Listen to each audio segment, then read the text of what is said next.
이곳은 면적이 60제곱킬로미터에 달하는 개인 매장 단지로 맨해튼 크기와 맞먹습니다.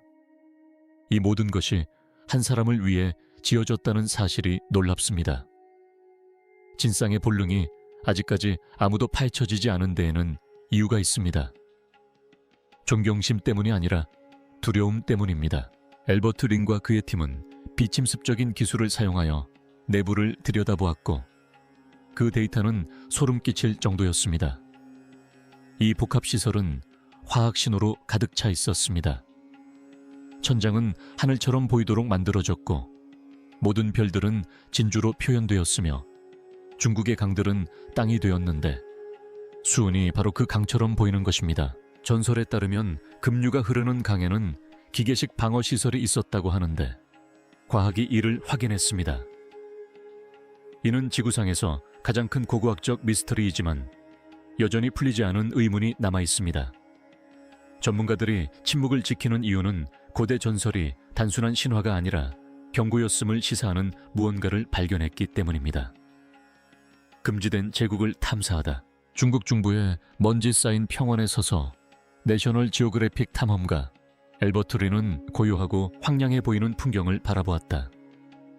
바람이 과수원을 스쳐 지나가고 농부들은 일상적인 일을 하고 있었다.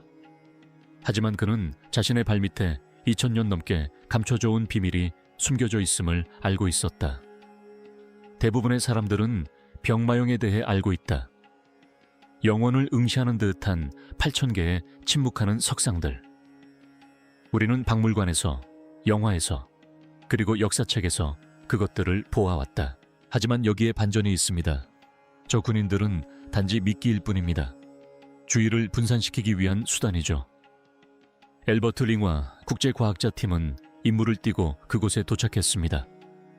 그들의 목적은 땅을 파헤치거나 삽이나 붓을 사용하는 것이 아니었습니다. 지표면을 긁지 않고 지구 내부를 들여다볼 수 있는 첨단 기술을 사용하는 것이었습니다.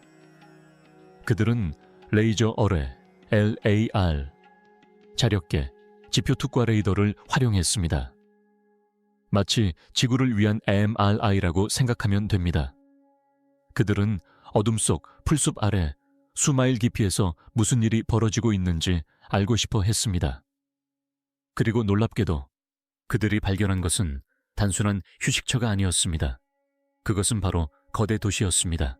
데이터 분석 결과 매장 단지는 텔레비전에서 보는 단순한 구덩이가 아닌 것으로 드러났습니다. 면적이 거의 38제곱마일에 달하는데 이는 마이애미나 맨해튼과 거의 같은 크기입니다.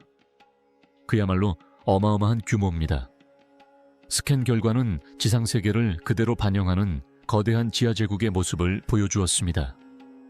궁궐, 마구간, 관청, 무기고 등 모든 시설이 햇빛을 피해 땅속에 묻혀 밀폐되어 있었습니다.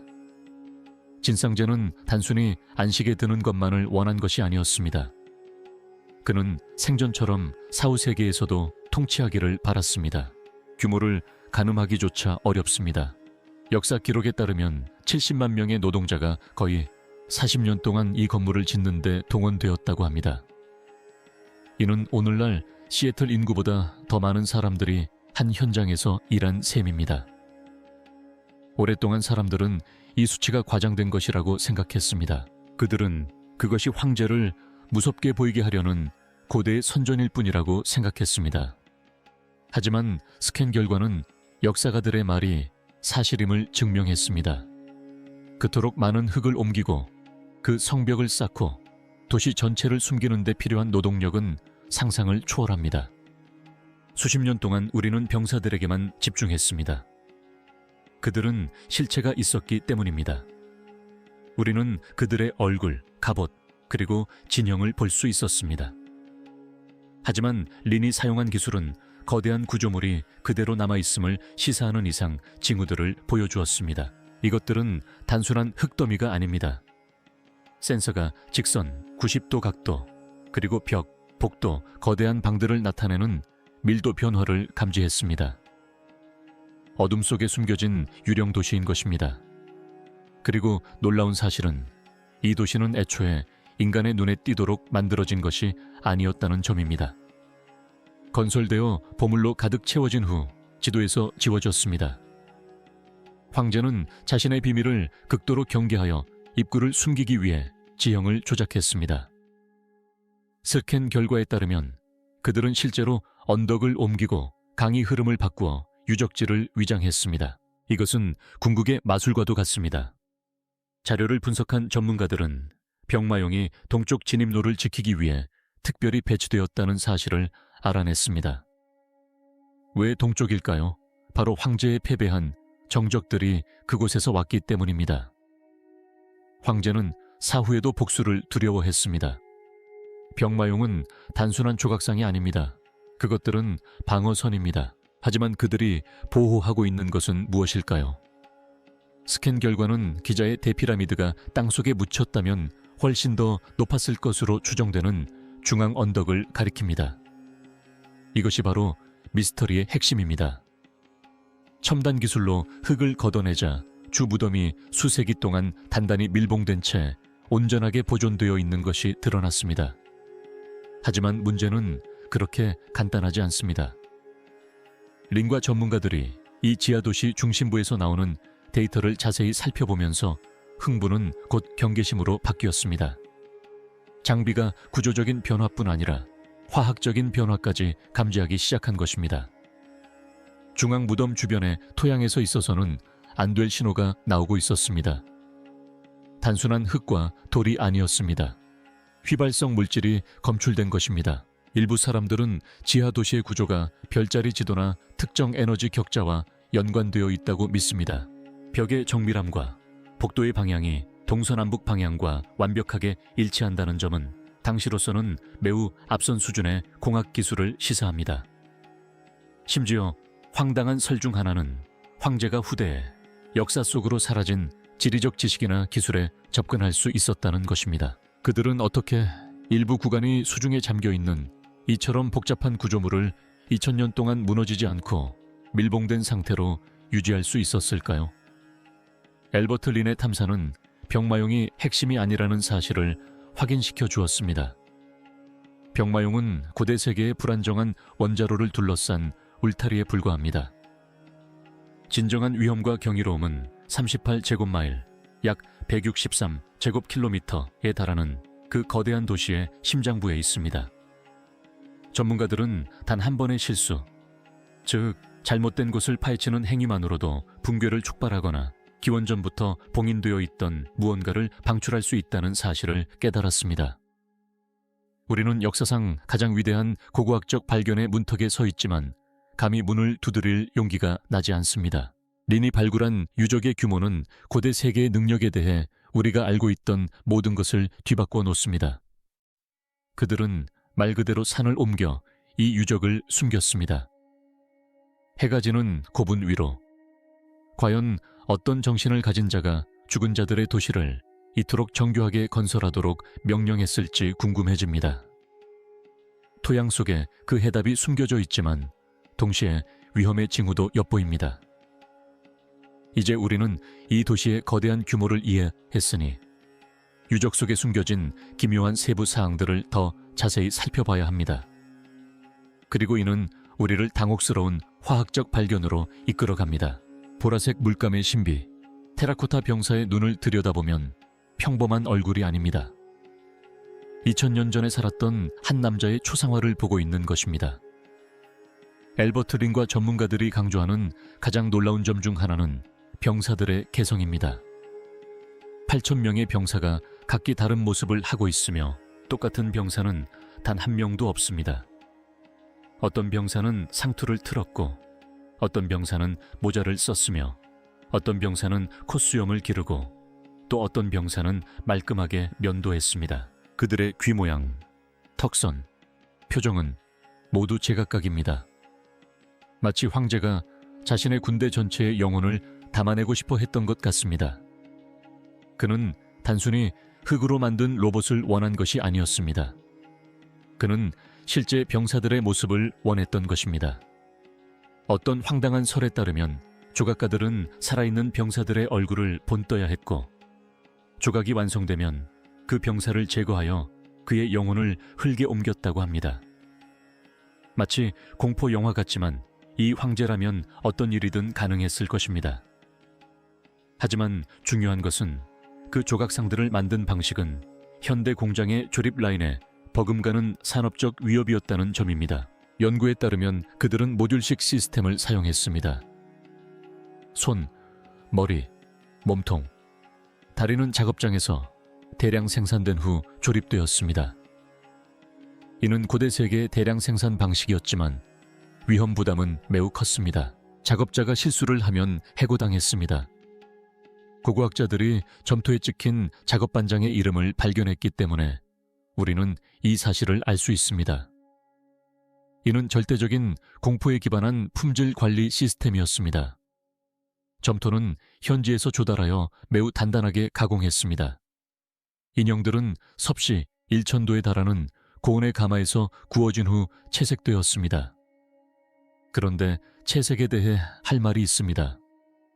오늘날 우리가 보는 인형들은 회색과 갈색이지만 원래는 화려한 사이키델릭 색상, 즉 밝은 빨강, 파랑, 초록, 보라색으로 칠해져 있었습니다. 마치 광기의 환각이 당신에게 다가오는 것처럼 보였을 것입니다. 특히 보라색 물감은 큰 미스터리입니다. 그것은 한자색으로 알려진 합성 안료입니다. 이 색을 만들기 위해서는 당시에는 존재하지 않았던 고도의 화학기술이 필요합니다. 일부 연구자들은 이 안료를 만드는 기술이 너무나 발전했기 때문에 중국 밖에서 왔을 가능성이 있다고 주장합니다. 혹은 일부 인터넷 탐정들이 즐겨 추측하듯이 인간이 아닌 존재로부터 왔을지도 모릅니다. 그들은 이 1000년 전에 어떻게 복잡한 화학 결합을 알아냈을까요? 하지만 가장 놀라운 점은 점토나 물감이 아닙니다. 바로 무기 때문입니다. 병사들은 진짜 청동검, 창, 석궁으로 무장했습니다. 놀라운 것은 고고학자들이 발굴했을 때 검이 여전히 날카로웠다는 점입니다. 20세기 동안 습한 흙 속에 묻혀있던 무기들이 종이를 자를 수 있을 정도로 반짝거렸다는 것입니다. 어떻게 이런 일이 가능할까요? 분석 결과 청동 무기에 얇은 크롬 산화물 코팅이 되어 있었던 것으로 밝혀졌습니다. 크롬 도금은 1937년 독일에서 특허를 받은 기술입니다. 중국인들은 우리보다 2000년 앞서 그것을 하고 있었다. 이 발견은 과학계에 큰 충격을 주었다. 이는 진나라가 시간의 흐름 속에 완전히 잊혀진 화학 지식을 가지고 있었다는 것을 의미합니다. 마치 피라미드에서 현대 스마트폰을 발견한 것과 같습니다. 시간의 흐름과 전혀 맞지 않습니다. 이로 인해 매우 기발한 이론들이 제기되었습니다. 어떤 이들은 황제가 이전 문명에 잃어버린 고대 기술 유물을 발견했다고 주장하고, 또 어떤 이들은 여행자나 하늘의 존재가 그 제조법을 알려주었다고 생각합니다. 전문가들은 이를 우연의 일치나 토양 오염으로 설명하려 하지만 무기가 훼손되지 않고 온전한 상태로 보존되었다는 사실은 변함이 없습니다. 이는 엄청난 기술적 우월성을 암시하지만 이야기는 여기서 어두운 방향으로 흘러갑니다. 군대는 단순히 매장된 것이 아니라 공격을 받은 것입니다. 발굴 결과 대규모 화재의 흔적이 발견되었습니다. 무덤을 덮고 있던 나무 지붕은 불에 타 무너져 내렸고 수많은 병사들이 깔려 죽었습니다. 누가 감히 황제의 군대를 불태웠을까요? 진상이 죽은 직후 백성들이 반란을 일으켰습니다. 그들은 잔혹한 법률, 강제노동, 그리고 이 무덤을 짓는 데 사용된 무거운 세금에 지쳐 있었습니다. 한구 장군이 무기를 약탈하고 무덤에 불을 질렀다고 전해집니다. 새까맣게 탄 흙과 부서진 조각상들은 분노의 순간이 멈춰버린 듯하다. 사람들은 이 프로젝트를 혐오했다. 그 비용이 너무 막대했기 때문이다. 아이러니하게도 황제는 자신을 보호하기 위해 이 군대를 건설했지만 정작 그의 백성들은 그가 죽자마자 이 군대를 파괴하려 들었다. 엘버트 린의 주변 지역 조사에 따르면 이러한 파괴는 광범위하게 이루어졌다. 불길은 너무나 강렬해서 일부 점토는 붉게 변하고 돌처럼 단단해졌다. 그러나 반란군은 병사들에게까지만 접근했다. 경비병들을 불태웠지만 감히 성소 안으로 들어가지는 못했다. 왜일까? 아마도 그들은 그곳에 무엇이 있는지 알고 있었을 것이다. 어쩌면 그곳에 얽힌 전설 때문일지도 모른다. 기계 함정과 저주가 그들의 머릿속에 생생하게 남아있었다. 아니면 기술자들의 입구를 너무 잘 숨겨놓아서 찾지 못한 것일지도 모른다. 진흙 병사들은 놀랍지만 그것은 양파 껍질의 겉껍질에 불과했다.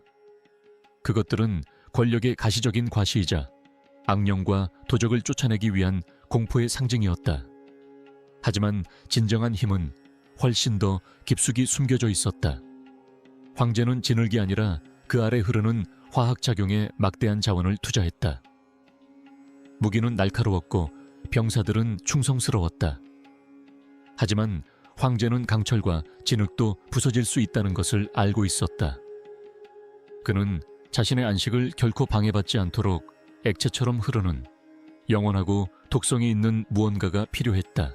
크롬 도금은 그들이 보유한 첨단 과학기술의 극히 일부분에 불과했다. 반짝이는 검은 세월을 견뎌냈지만 진정한 무기는 액체였다. 이 고도의 화학기술은 단순히 전쟁만을 위한 것이 아니었다. 그것은 영혼에 대한 한 남자의 절망적이고 섬뜩한 집착에서 비롯되었다. 그는 신이 되고 싶어 했다. 무덤이 왜 그토록 위험한지 이해하려면 그 안에 있는 남자를 이해해야 한다. 진샹은 단순한 왕이 아니었다. 그는 하나의 불타는 집착에 사로잡힌 인간이었다. 그는 죽음을 원하지 않았다. 근본적으로 그는 죽음이라는 개념 자체를 몹시 두려워했다. 그는 6개의 전국시대를 정복하고 중국을 통일했으며 만리장성을 건설하고 문자체계를 표준화했다. 그는 시간만 빼고 인간이 원하는 모든 것을 다 가졌다. 그것도 아주 완곡하게 표현한 것이다. 그의 두려움은 그를 광기로 몰아넣었다. 그는 사방에서 적을 보기 시작했고 아무도 자신을 찾지 못하도록 매일 밤 다른 궁궐에서 잠을 잤다. 하지만 그의 가장 큰 적은 바로 노화였다. 그는 생의 마지막 10년을 불로장생의 묘약을 찾아 헤매는 데 보냈다. 그는 불멸의 존재가 되기를 갈망했습니다. 역사책에서 종종 생략되는 놀라운 일화가 하나 있습니다. 동준성의 운석이 떨어졌는데 그 돌에는 누군가 첫 번째 황제가 세상을 떠나면 그의 땅은 나뉘게 될 것이다 라는 글귀를 새겨 넣었습니다. 이 소식을 들은 황제는 격노하여 누가 쓴 것인지 밝히라고 명령했습니다. 그러나 아무도 자백하지 않자 황제는 운석 근처에 살던 사람들을 모두 이주시키고 돌을 부숴버렸습니다. 하지만 그 두려움은 황제에게 오랫동안 남아 있었습니다. 그는 우주가 자신을 괴롭히고 있다고 느꼈습니다. 그래서 신비주의자와 연금술사들에게 의지했죠. 슈후라는 유명한 인물이 천황에게 동해에 신선들이 사는 신비로운 섬들이 있다고 말했습니다. 그 신선들은 장수의 비법을 알고 있다고 했습니다. 천황은 슈후에게 대규모 함대와 3,000명의 젊은 남녀를 보내 그 섬들을 찾아오라고 명령했습니다. 그런데 놀랍게도 그들은 돌아오지 않았습니다. 어떤 황당한 설에 따르면 슈후가 일본을 발견하고 그곳에 정착하여 일본 최초의 천황이 되었다고 합니다. 일각에서는 그들이 아메리카 대륙을 발견했다고 주장합니다. 하지만 더 어두운 설은 그들이 불로장생의 묘약이 없다는 것을 알고 빈손으로 돌아갔을 때 겪게 될 결과를 피하기 위해 도망쳤다는 것입니다. 황제는 해변에 남겨져 수평선을 바라보며 서서히 현실 감각을 잃어갔습니다. 절망에 빠진 그는 궁중 의사들이 처방한 약을 복용하기 시작했습니다. 아이러니하게도 이 약은 수은으로 만들어졌습니다. 그는 액체 금속을 섭취하면 불멸의 몸이 될 것이라고 믿었습니다. 하지만 실제로는 그의 뇌와 장기를 파괴하고 있었습니다. 수은 중독 증상으로는 편집증, 환각, 과민성 등이 있습니다. 이는 그가 말년에 그토록 폭군이 된 이유를 설명해 줍니다. 그는 불멸을 추구하는 과정에서 말 그대로 스스로를 파괴하고 있었던 것입니다. 이러한 집착은 무덤과 직접적으로 연결되어 있습니다. 현생에서 영약을 찾지 못한 그는 다음 생에서 영원히 지배할 수 있는 우주를 건설하기로 결심했습니다. 무덤은 단순히 그의 육신을 담는 상자가 아니었습니다. 그것은 그의 승천을 용이하게 하는 장치였습니다. 일부 연구자들은 무덤의 설계가 영혼을 가두는 함정이나 부활의 방일지도 모른다고 추측합니다. 그들은 황제가 특정한 환경에 자신의 시신을 보존하면 나중에 깨어날 수 있을 거라고 생각했다고 믿습니다. 그리고 여기서 가장 황당한 가설이 나옵니다. 만약 그가 자신이 완전히 죽은 게 아니라고 믿었다면 어떨까요? 물론 불가능하게 들리겠지만 그가 자신을 둘러싸고 있던 수은의 양을 생각해 보세요. 수은은 항균 작용을 하고 조직을 보존하는 효과가 있습니다. 혹시 그는 일종의 가사 상태를 만들려고 했던 것은 아닐까요? 액체 금속인 수은이 후손들이 자신을 깨울 방법을 찾을 때까지 시신을 신선하게 유지해 줄 거라고 생각했던 걸까요? 앨버트 린의 자료에 따르면 중앙실은 밀폐되어 있습니다. 그것은 진공 상태를 만들어냅니다. 만약 황제의 시신이 옥과 수은으로 처리되었다면 우리가 상상조차 할 수 없는 상태로 보존되었을지도 모릅니다. 우리는 중국에서 다이 부인의 시신처럼 2000년이 지난 후에도 유연하고 혈관에 피가 흐르는 시신을 발견했습니다.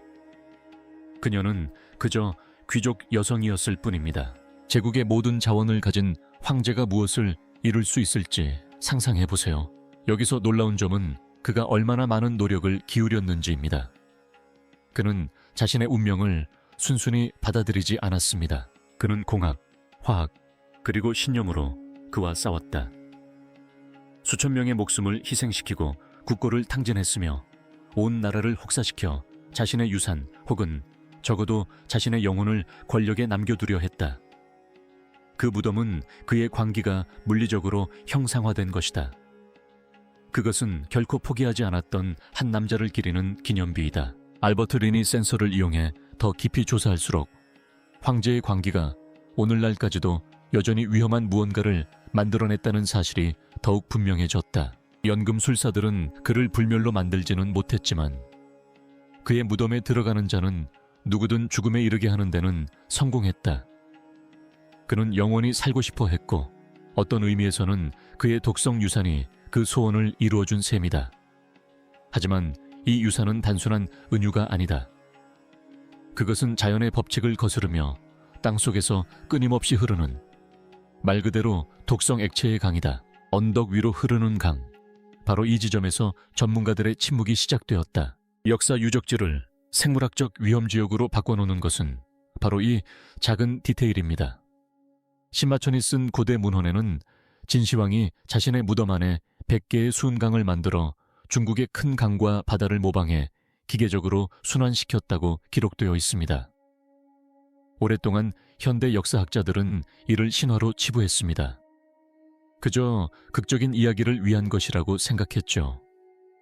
수은은 희귀하고 추출하기 어려웠는데 무덤을 수은으로 채운다는 것은 불가능해 보였습니다. 하지만 앨버트 링과 그의 지질학 연구팀은 영리한 접근 방식을 취했습니다. 단순히 벽만 찾는 것이 아니라 화학 물질을 찾아낸 것입니다. 그들은 무덤 언덕 위에 토양가스를 분석했습니다. 결과는 끔찍했습니다. 토양 샘플에서 주변 지역보다 수십 배에서 수백 배 높은 수은 수치가 검출되었습니다. 이는 자연적인 배경 방사선이 아니었습니다. 이것은 산업적 수준의 집중적인 이상 현상이었습니다. 기본적으로 데이터는 전설을 뒷받침합니다. 중앙 공간 안에 엄청난 양의 액체 수은이 갇혀 있다는 사실이 모든 것을 새로운 시각으로 바라보게 합니다. 엄청난 양의 수은이 있는 것입니다. 마치 액체 금속으로 가득 찬 수영장을 상상해 보세요. 언덕 아래에 있는 것이 바로 그런 것입니다. 수은은 매우 위험합니다. 수은 증기만으로도 정신 이상, 장기 부전, 심각한 건강 문제를 일으킬 수 있습니다. 무덤처럼 밀폐된 환경에서는 이러한 증기가 2000년 이상 축적될 수 있습니다. 오늘날 그 봉인을 깬다면 눈에 보이지 않는 독성 구름이 뿜어져 나올 것입니다. 그것은 궁극의 생물학적 방어 수단이었습니다. 황제는 잠들거나 죽을 수도 있는 경비병에 의존하지 않는 시스템을 고안했습니다. 그는 화학에 의존했습니다. 하지만 여기에 함정이 있습니다. 어떻게 수은을 흐르게 했을까요? 고대 문헌에는 기계적인 방법이라고 나와 있습니다. 기계를 사용하여 수은을 앞뒤로 이동시켰다는 것입니다. 이는 펌프, 기어, 영구운동 기관을 의미합니다. 어떤 황당한 이론은 고대 중국인들이 우리가 미처 인정하지 않는 수력 기술을 사용했다는 주장을 펼칩니다. 그들은 중력과 압력을 이용하여 위로 흐르는 강을 만들었을까요? 그리고 왜 하필 수은이었을까요? 불멸에 대한 믿음 외에도 수은은 무겁습니다. 완벽한 밀봉을 만들어냅니다. 단열재이기도 하죠. 일부 이론가들은 수은이 단순한 강물이 아니라 전도체였다고 주장합니다. 무덤이 거대한 배터리처럼 설계된 것일까요? 일부 비주류 연구자들은 복합시설의 배치와 중금속의 존재가 회로 기판과 매우 유사하다고 주장합니다. 황제가 지구의 에너지를 이용해 부활을 시도했던 것일까요? 높은 수은 농도는 중국 정부가 중앙무덤 발굴을 주저하는 이유를 설명해 줍니다. 단순히 유물을 보존하는 문제만이 아니라 공공안전과도 직결된 문제입니다. 만약 그 무덤을 열면 갇혀있던 수은 증기가 방출될 것입니다. 이는 해당 지역에 심각한 환경 재앙을 초래할 뿐만 아니라 무덤 안으로 들어가는 고고학자들에게도 심각한 위험을 야기할 것입니다. 이집트 파라오의 저주는 대부분 신화와 박테리아에 의한 것이지만 치누이 황의 저주는 단순한 과학적 사실입니다. 2000년 동안 축적되어 온 유독 증기 함정인 것입니다. 그것도 아주 순화된 표현입니다. 수은이 추출되는 광석인 시네바를 그토록 많이 채굴하고 가공하는 과정에서 수천 명의 목숨이 희생되었을 것입니다. 무덤을 완성하기도 전에 이곳을 다루던 인부들은 유독 가스 때문에 목숨을 잃었을 가능성이 큽니다. 이 건축물은 희생 위에 세워진 것입니다. 엘버트 린의 비침습적 접근 방식만이 이곳을 안전하게 조사할 수 있는 유일한 방법입니다. 그의 스캔 결과에 따르면 수은 농도가 가장 높은 곳은 황제의 관이 있어야 할 바로 정중앙입니다. 이는 봉인이 거의 온전하게 유지되었음을 증명합니다. 수은이 완전히 새어나가지 않고 여전히 그 안에 고여 있는 것입니다. 이는 중앙방이 도굴되지 않았음을 확인시켜 줍니다. 반란군은 군대를 불태웠지만 위험한 강 때문에 무덤 안으로 들어갈 수는 없었다. 전문가들의 침묵은 존경과 경계의 침묵이다. 그들은 현재 기술로는 무덤 내부의 섬세한 환경을 파괴하거나 연구원들을 위험에 빠뜨리지 않고 안전하게 열 수 없다는 것을 알고 있다. 머큐리는 결코 잠들지 않는 수호자이며 칼이 필요 없는 유일한 병사이다. 철기시대 사람이 현대 과학자들을 공포에 떨게 하는 위험지대를 만들었다는 사실은 경외감을 불러일으킨다. 그들이 또 무엇을 알고 있었을지 궁금해진다. 그들은 자신들이 이해하지 못하는 힘들을 가지고 놀고 있었던 걸까요? 아니면 우리보다 더 잘 이해하고 있었던 걸까요? 머큐리는 단순한 함정이 아닙니다. 그것은 메시지입니다. 가까이 오지 마라 라고 말하는 메시지입니다. 머큐리는 수동적인 위협이지만 전설에 따르면 독성 공기 속에서 살아남은 자들을 기다리는 훨씬 더 공격적인 무언가가 있다고 합니다. 최후의 결전 말입니다. 수은가스가 당신을 해치지 않더라도 석궁이 당신을 위협할 수 있습니다. 세마는 무덤에 기계식 석궁이 설치되어 있어 무덤에 들어오는 사람을 쏘도록 되어 있었다고 기록했습니다. 다시 말하지만 이것은 마치 모험 영화처럼 들리지만 사실을 살펴봅시다. 진나라의 기술자들은 기계공학의 대가였습니다. 그들은 만리장성을 건설했고 오늘날까지도 작동하는 거대한 관계 시스템을 만들었습니다. 석궁의 방아쇠에 장치를 만드는 것은 그들의 능력 범위 내에 있었습니다. 문제는 2000년이 지난 후에도 그것이 제대로 작동할 것인가 하는 점입니다. 나무는 썩고 활시위는 끊어지기 마련입니다.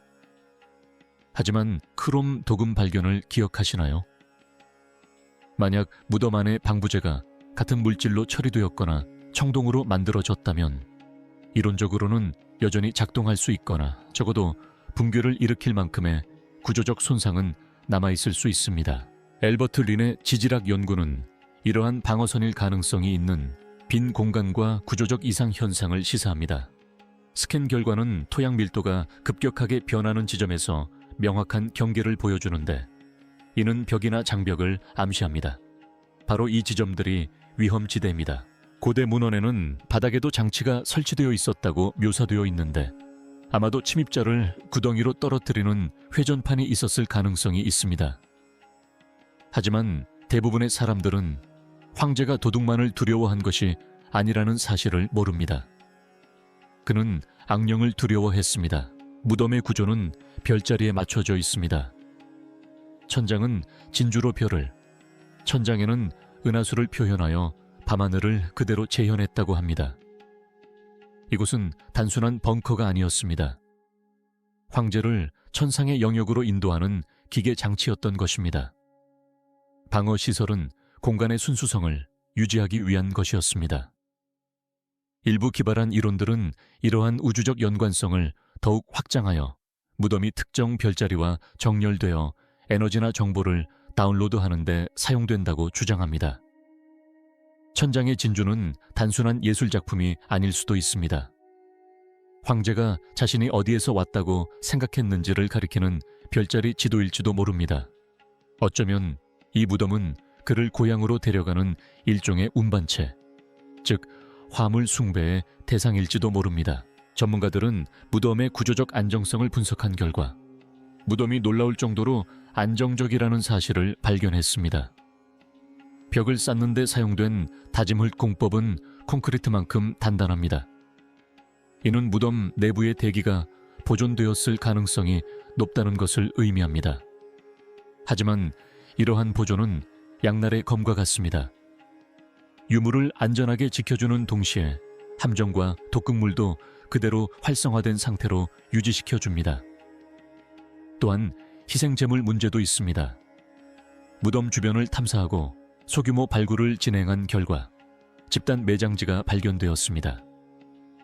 이 매장지에는 노동자, 자녀를 낳지 못한 사람들, 그리고 무덤의 비밀을 알고 있던 장인들의 유해가 안치되어 있습니다. 그들은 사후세계에서 황제를 섬기기 위해 영원히 갇혀 있었던 것입니다. 그들의 영혼은 신비로운 의미에서 방어체계의 일부이지만 그들의 육체적 유해는 극도의 잔혹함을 보여줍니다. 여기서 가장 놀라운 점은 그 설계의 무자비함입니다. 황제는 사실상 블랙홀을 만들어냈습니다. 그 안으로 들어간 모든 것, 사람, 비밀은 결코 빠져나오지 못했습니다. 현대 과학이 모든 레이저와 인공위성을 동원했음에도 불구하고 그 핵을 뚫는 것을 주저한다는 사실은 그의 계획이 성공했음을 증명합니다. 그는 미래를 무력화시켰고 우리를 그저 밖에서 바라보며 궁금해하게 만들었습니다. 엘버트 린의 공헌은 우리가 함정을 작동시키지 않고 열쇠 구멍으로 살짝 엿볼 수 있게 해주었다는 점입니다. 그는 우리에게 그 복합시설이 3차원 퍼즐과 같다는 것을 보여주었습니다. 희귀한 새와 말이 있는 동물, 우리, 고개사 우리, 공무원 우리, 이 모든 것들이 마치 태양 주위를 도는 행성계처럼 중심부를 둘러싸고 있습니다. 그리고 그 태양은 우리가 결코 열 수 없는 독성 함정 상자입니다. 더 놀라운 것은 우리가 그 상자를 영원히 열지 못할 수도 있다는 것입니다. 중국 정부는 내부 유물의 보존이 보장될 때까지 발굴을 허용하지 않겠다고 밝혔습니다. 전사들의 몸에 칠해진 페인트가 몇 분 만에 벗겨진 것을 보면 주 무덤 안의 비단, 나무, 그리고 시신들이 신선한 공기에 닿는 순간 부식될까봐 두려워하는 것입니다. 결국 실제든 상상이든 간에 이러한 함정은 역사를 파괴하는 것에 대한 우리 자신의 두려움을 이용하고 있는 것입니다. 그렇다면 우리는 어떻게 해야 할까요? 우리는 지구상에서 가장 유명한 고고학 유적지를 가지고 있지만 가장 중요한 방에는 사실상 접근할 수 없는 상황입니다. 엘버트 리는 이러한 기만의 규모를 밝혀냈습니다. 테라코타 병마용은 주위를 분산시키기 위한 눈속임이었고, 진짜 보물은 독이 든 언덕 아래 안전하게 숨겨져 있는 동안 우리가 병사들에게만 집중하게 하려는 거창한 쇼였다. 전문가들은 기술이 발전하기 전까지는 더 이상 할 말이 없기에 침묵을 지켰다. 우리는 수은을 중화하고 유기물을 즉시 보존하고 기계 함정을 피해 다닐 수 있는 로봇을 투입할 방법을 기다리고 있다. 그때까지 첫 번째 황제의 무덤은 아무런 방해도 받지 않은 채 남아 있습니다. 현대 사회에서 미스터리가 풀리지 않은 채로 남는 경우는 드뭅니다. 우리는 해저 지도를 작성했고 달에 발을 디뎠습니다. 하지만 중국의 한 언덕은 우리를 난관에 봉착하게 했습니다. 만약 당신에게 무덤을 안전하게 열 수 있는 기술이 있다면 용을 깨우시겠습니까? 아니면 어떤 것들은 어둠 속에 남겨두는 것이 더 나을까요? 댓글로 여러분의 생각을 알려주세요. 이 영상이 흥미로웠다면 좋아요를 누르고 더 많은 미스터리를 보려면 구독해주세요. 다음 영상에서 만나요.